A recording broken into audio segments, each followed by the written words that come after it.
All right, so let's talk a little bit more about social support and its benefits for resilience. So, social support can come from lots of different sources. I started to allude to that in my last lecture. Close sources would be people like your spouse or your partner, or your close family members, or your friends would be examples of social support in that close category. The farther category would be social and community contacts, so like people that you know outside your family. Worship groups are oftentimes good sources of social support. Work contacts can oftentimes be good sources for social support. So, like I was saying in the last video, it doesn't have to be that your family needs to step up. It just needs to be that somebody is providing you with the social support to help you weather those stressful times. Now, there's different types of social support. There's emotional, where the person shows that they like you or love you or that they have empathy for you, right? Where they're really dealing with your emotions with you. There's instrumental aid where they are, giving you goods or services that you need to help weather this stressful situation. Like the Red Cross would be a good example of instrumental aid, right? They provide you, a tent or a hotel room for the night or other kinds of things. They provide you with clothing. I heard a really poignant story the other day about this woman who they were awakened in the middle of the night and their house was on fire. And so they had to leave the house in their pajamas. And she said, I didn't even have my own bra. Like I had nothing after my house burned down. And it was like, well, that is kind of, you don't really think about it. And, one of my friends told me that after hearing that story, she actually packed a go bag. So she has like, if there were to be a fire, here are the necessities that would get you through, so that you at least have something of your own to put on after, being awakened in your pajamas. But that kind of instrumental aid is, really important for helping people who are especially experiencing like catastrophes or maybe life-changing events. And then there's informational aid where it could be, information about whatever stressor you're experiencing, like maybe it's a health related thing, or, it could be information about, what to do next when you've had a big, personal catastrophe like your house burning down or something, information about how to progress through the insurance process and all these kinds of things, right?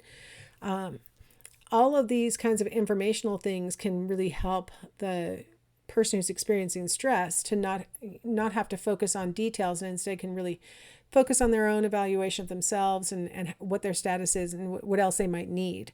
A lot of times when we're experiencing stress, people want to help us and they'll say things like, well, let me know if you need anything. And the person who's enduring stress is like, I don't even know where to start. I mean, I don't even know what to say. So one of the things that can be nice about something like an organization that their job is to come in when there's a stressor is that you don't have to ask them for stuff. They already know what the typical person in your situation needs, and which is kind of an advantage. Some of the effects of social support, people who experience social support of whatever type they need in their situation tend to have lower rates of illness following the stressor. They're less likely to have high blood pressure, for example, or start to develop acid reflux or things like that.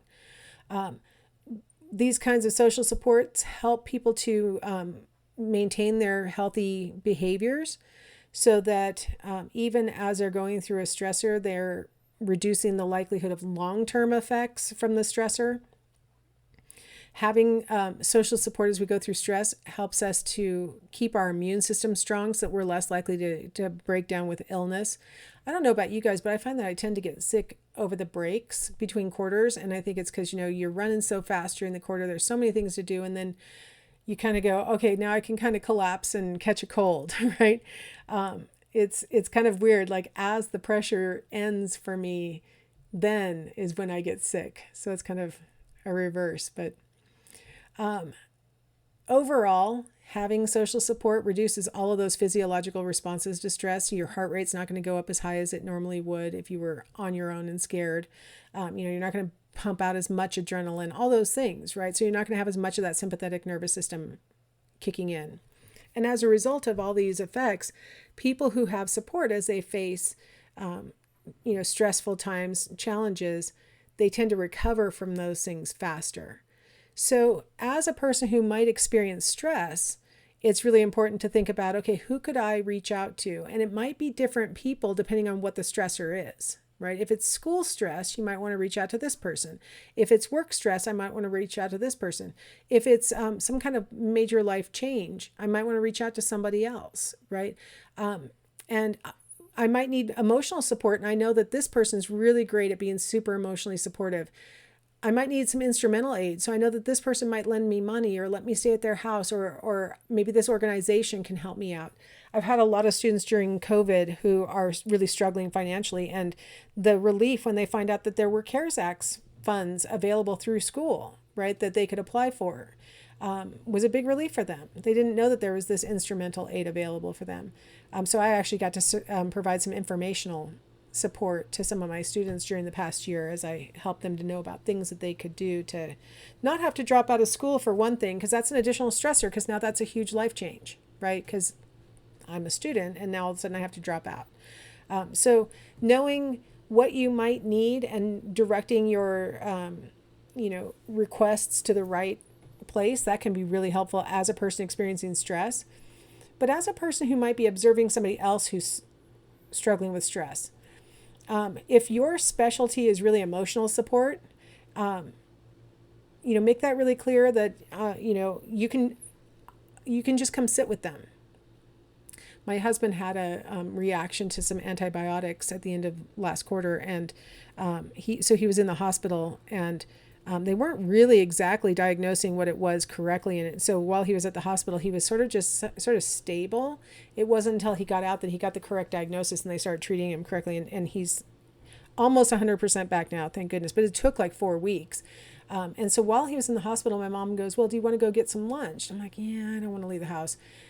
She's like, "Well," she suggested one other thing, and I'm like, "Yeah, no, I really don't feel like doing that either." She goes, "Do you want me to pick some stuff up, bring it to your house, and just sit with you?" And I'm like, "Yeah, that's exactly what I want. I just want you to sit here with me and just sit here with me." All I wanted was emotional support. I didn't need any more. I didn't need her to give me or do anything instrumental. There was no information to be had at the moment. What I did want was people to stop saying, "Why aren't you sitting at the hospital with him?" I didn't like that question, because he didn't really want me in there because he was not feeling well. And for him, it would pile on worse, that knowing that like the dogs were locked inside because my son was at work, and so the dogs would have been locked up. And then I can't really work very well while I'm in the, and so he's like, "It makes me feel better knowing that you're taking care of everything at home, and I'm going to stay here and try not to, get any worse. Like, this is my job, is just to curl up in a ball and try not to get any worse." And so people are like, "Why aren't you at the hospital?" I'm like, "Why are you asking me this? This is not very supportive." My husband and I have our agreement, and this is what he wants from me. So I was glad that my mom just came over. She brought her knitting. She brought some lunch that she picked up at the Safeway, and we just heated it up here. I didn't eat much of it because I had an upset stomach because of stress, but she just sat here with me, and we just sat here. And it's just nice sometimes to have emotional support. A lot of times we think, well, if I can't give instrumental aid, or if I don't have any information to share, what can I do for a person? Or if I go sit with them, what will we talk about? Well, how about nothing? Just sit there, right? So if you're ever in a circumstance where one of your friends is going through something, figure out what you're best at and kind of offer that, right? And your friend will long-term appreciate you for it, whether it's a friend or a family member. All right, well, that concludes chapter 14. So we only have one chapter left, chapter 15. So I will see you there.